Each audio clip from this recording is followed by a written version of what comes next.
All right, so how do you find subject headings? There are numerous ways to do it. My personal fave is to find an article that lists some good subject headings in the description in one search and then search using those. So it's actually super easy to do.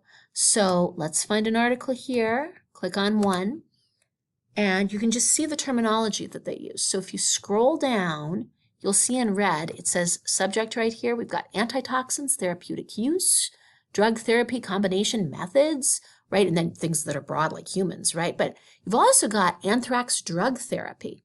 So if we click on that, before we had close to 4,000 results, now we're down to 50, right? And they're going to be more relevant for you.